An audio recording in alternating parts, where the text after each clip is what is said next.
Glad you're streaming with us. Well, supporters of the new president, Argentina, call him the madman, the wig.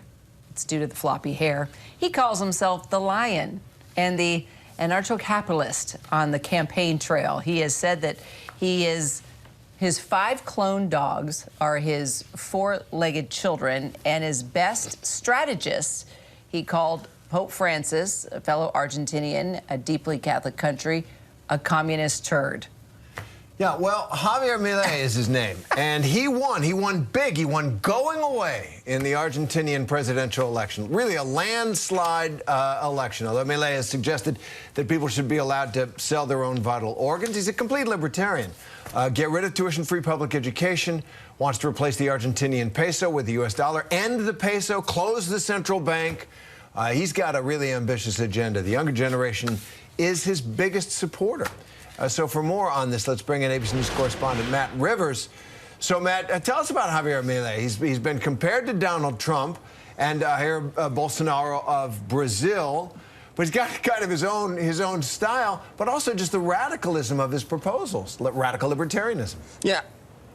Yeah, absolutely, Jerry. I mean, I think in some ways he's way more extreme than Bolsonaro or Trump. I think he makes Trump almost look like a conventional political candidate, and that says something. Whether you like Trump or not, you know he's controversial, and yet Milei takes it to a whole nother level. This is a guy who actually lost in the first round of voting in Argentina's presidential elections a few weeks back, but in this second round, in the runoff between him and the country's current finance minister, he won by a landslide, won by almost 3 million votes in total, about a 12% difference between him and his challenger there. But I think you listed a lot of these things off the top. He is a very radical politician. He wants to abolish the central bank, replace the peso with the U.S. dollar, abolish abortion, ease gun control laws, abolish the country's tuition-free public education system. But those are some of the more, I guess you could say, mainstream ideas, if you wanted to call it that. Beyond that, he talks about, as you said off the top, that he gets economic advice through a medium from his now dead dog.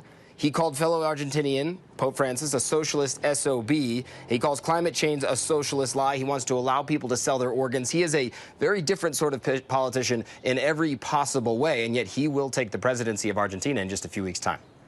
So give us some background, Matt, of how he pulled this off, how he gained. When you look at the history of Argentina and the leadership throughout the decades, this is beyond extreme when you think about this country and the people that he will serve.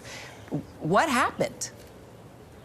Well, I think really what it says is about the moment that Argentina is experiencing right now, or rather the last couple of decades of economic malaise. I mean, you said right off the top there that some of his biggest supporters are the younger generation, people in their 20s, early 30s. Those are people that have quite literally never known an Argentina not in economic crisis, lurching from one crisis to the next, guided by these two main political parties, neither of whom seems able to fix anything. This is one of the worst performing economies over the last several decades. Inflation now is at more than 140%. Roughly 40% of the country is in poverty. So you've got Argentinians looking around who fully well know that this guy is relatively extreme. Some voters would even call him, someone who they would have never voted for in normal times. And yet they say, well, what do we have to lose? Because our lives, our economic crisis is so bad at the moment that let's roll the dice with this guy who wants to completely upend quite literally every aspect of our Argentinian society in lieu of just voting for a guy on the other side who is the current finance minister. I don't know that he ever really stood a chance given the economic environment that we've seen in Argentina. People vote with their pocketbooks, and that's what we're seeing right now. Well, it's going to be fascinating to follow this ride. We think we had our hands full with Donald Trump, and just following that presidency, this will be extremely interesting overseas. Matt Rivers, thank you so much. Hi, everyone. George Stephanopoulos here. Thanks for checking out the ABC News YouTube channel. If you'd like to get more videos, show highlights, and watch live event coverage, click on the right over here to subscribe to our channel. And don't forget to download the ABC News app for breaking news alerts. Thanks for watching.